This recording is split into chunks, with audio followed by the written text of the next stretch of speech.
Hello and welcome to another episode of Rico'S Rants. I'm your host, Rico DiGiorgio. Alright, I haven't done a rant in a while. Dino's in the background.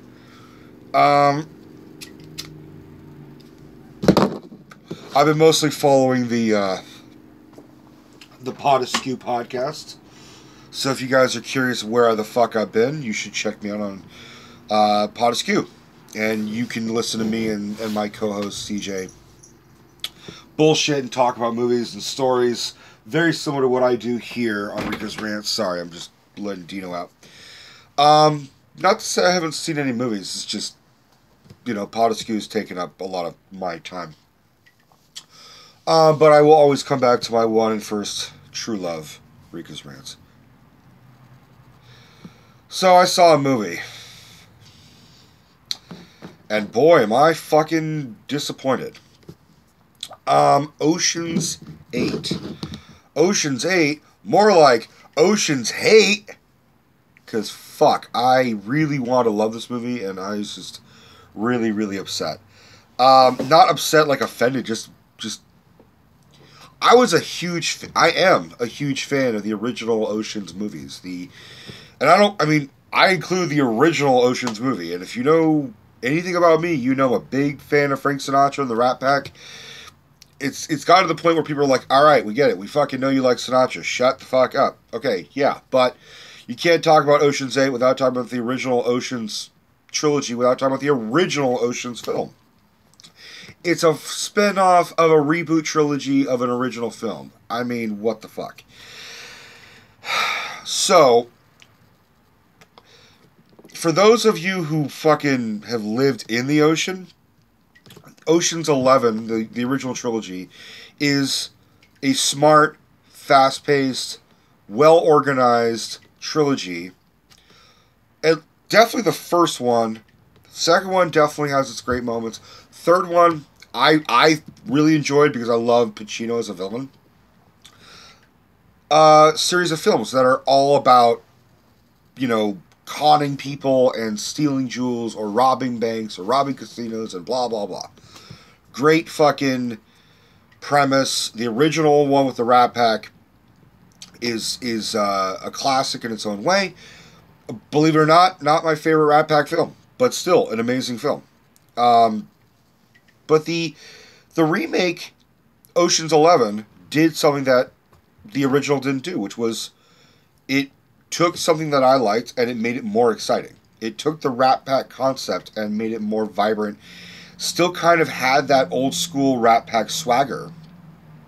George Clooney in particular gave off a very, he looked like he fit the mold of the Sinatra, Dean Martin type. The swagger, the confidence, the good looking, the humor, the everything. And so with that in mind, I was a big fan of the idea of another Ocean's movie. I am not that type of fucking piece of, that type of guy who's like, oh, they're just making a remake and it's going to be an all-female cast. I don't care about that. I thought the premise of Danny Ocean's sister, Debbie, I thought it was going to be interesting. Now, bear in mind, with most of my movies, there will be spoilers. Spoiler number 1, and really, really, really just pissed me off. Danny Ocean's dead. Allegedly. They keep alluding to that maybe he faked his death. Maybe he's not really dead. He really is. He is a con man, after all. But you really get the impression that he's fucking dead. If he's not dead, I have a sneaking suspicion they're going to bring George Clooney back into this franchise because they're just treading water. This movie should have been good. With the concept of, with an all-female cast, lot of stars, lot of great actresses, and, excuse me, I've got a little bit of heartburn. Smoking's not helping.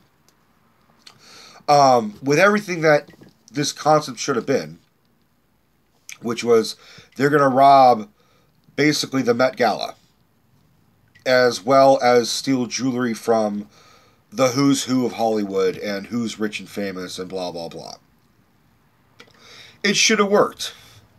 Now, if they had focused more on how the characters interacted with each other with a similarity to how the boys did it, it actually would have really fucking been a good caper. It would not have been as good as the other trilogy, and but if there was just for a lot of Oscar-winning actresses, not many people were acting. It was very fucking straight, wooden, monotone. There was no, snappy dialogue. There was no witty, jargon. The cameos, if you even wanted, they took two fucking people in the Ocean's movies that were just like, okay. Like, Elliot Gould shows up, you're like, I mean, I guess he was in the original ones. And then they got the guy who played Yen, who was the amazing Yen, the Asian guy who was the acrobat and the small. I mean, the fucking. Yeah. It just was such a weird. I mean, I would have liked to have seen Matt Damon. I would have liked to have seen even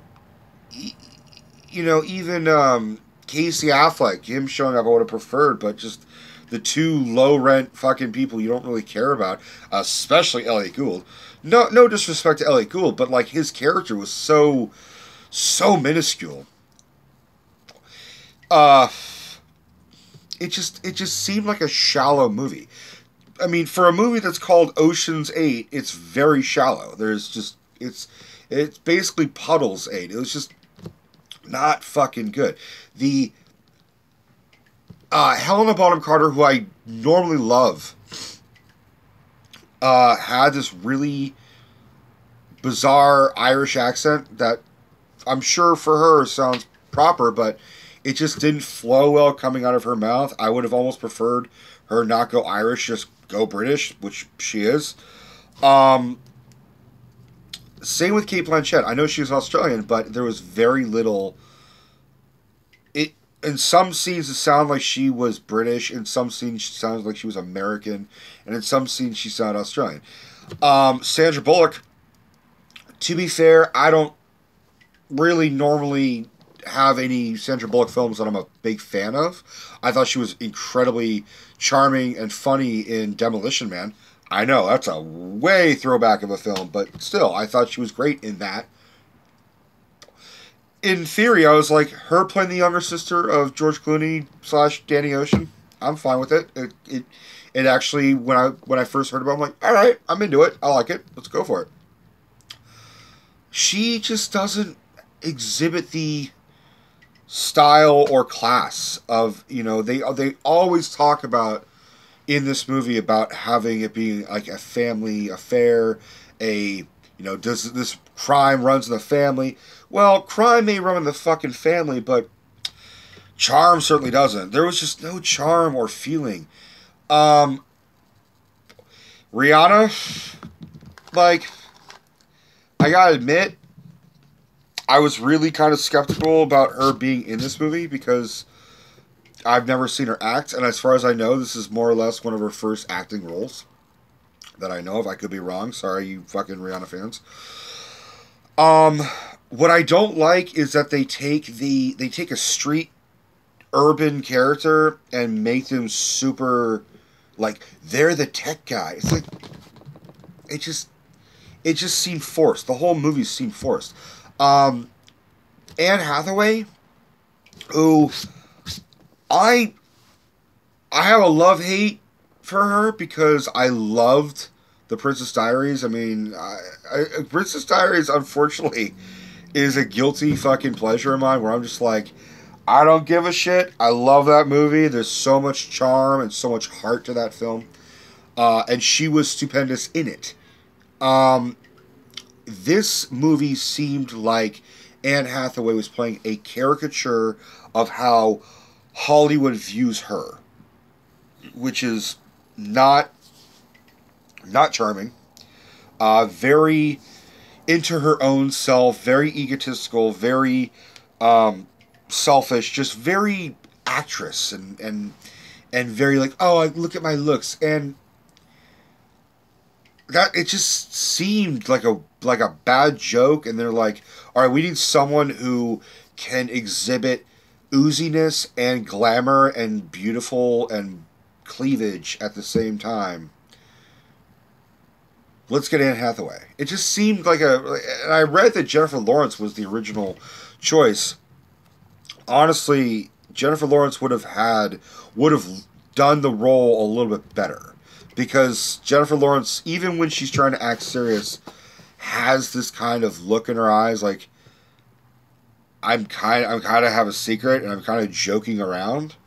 So I don't know, man. It just who else? Sarah Paulson. I forgot she was in this movie as I was watching her. Every time she disappeared and then came back, I'm just like, oh yeah, she's in this. She's a phenomenal actress, but she is just a bland character in this film. But the competition isn't that great. The majority of the fucking people in this are really bland. With the exception of James Corden. He was the only person who actually looked like he was having fun. He was snappy. He was charming. He was riffing with everyone else and completely knocked them all out of the ocean, so to speak. There's gonna be a lot of ocean puns, I guess, in this video. He looked like he was just like, hey, I'm having fun. I'm not behind my desk anymore. Let me fucking have some fun with these women. Mindy, oh God, I can't remember how to pronounce her name. Mindy Kaling? Mindy Kaling. I was never a huge fan of The Office. My friends, my girlfriend, everyone apparently loves The Office. It hasn't grabbed me. I've watched some episodes. I've tried getting through it. It just hasn't grabbed me. What I did like her from what I've seen in that. That character is not in this film. She is the equivalent of the tech guy in the original Ocean's films, where you just forget who he is. The guy who's in the 2004 Punisher film, don't know what his fucking name is. Just forgettable. It's such a shame. It's a movie that boasts such a strong cast, such a weak film. And then I really wanted Danny Ocean to come back. It's I'm sure some people might say I'm being sexist, but there needed to be Danny Ocean in this movie. It may be her score, but it's his franchise. And unfortunately, Sandra Bullock just doesn't carry the gravitas. And, some might argue that she's the black sheep of the Ocean family. Well, you would think she would have learned how to do something. And, who the fuck else? Richard Armitage. Also just forgettable. And even though his what he did in the film was despicable, and the whole revenge thing, it just seemed like weak sauce, man. If there's going to be another one, will I see it? Yeah, because I'm fucking hoping they'll bring back more of the old people that I want to see. That's really the only reason. If they improve the character dynamic between, everybody, then it would be a huge improvement. But yeah, I wasn't impressed. And I really, really, really was excited for this. So, is it a go out and fucking see it? No. It's a, wait for DVD. You got nothing, literally nothing else to watch. Then, watch it. I will say one thing I did like, and it was a nice little tribute. And it made sense. Obviously, I said Frank Sinatra was in the original Rat Pack Ocean's 11 movie. So, who would be the female equivalent of Frank Sinatra? Well, his daughter, for starters. So, they have a little segment where you hear, I mean, hated this part because they remixed it, which, like, they're trying to be modern. Like, well, yeah, but you can still be classy with old shit. That's why the original Ocean's 11 movies, the trilogy, works so well, because they had Sinatra jazz swing music playing in the background, and it fits with that, even though it's set in the, mid 2000s, mid to late 2000s. It works really well. It's a Vegas kind of snappy way of doing it. So they put in Nancy Sinatra's "These Boots Are Made for Walking," but they fucking remixed it because it's 2018. Just stick with the fucking original, man. Don't try and steal off the original and spin your own thing. That's what the problem is either make a sequel that is just as good as the other ones. Don't do a reboot with a twist. It's so passe. It's so bad. It's just a bad idea. That's all I gotta say, man. It's not worth watching, and I was really disappointed because it was on my radar and I really wanted to see it. I am so fucking glad I didn't see it in theaters. I would have been really pissed. On that note, bye, guys.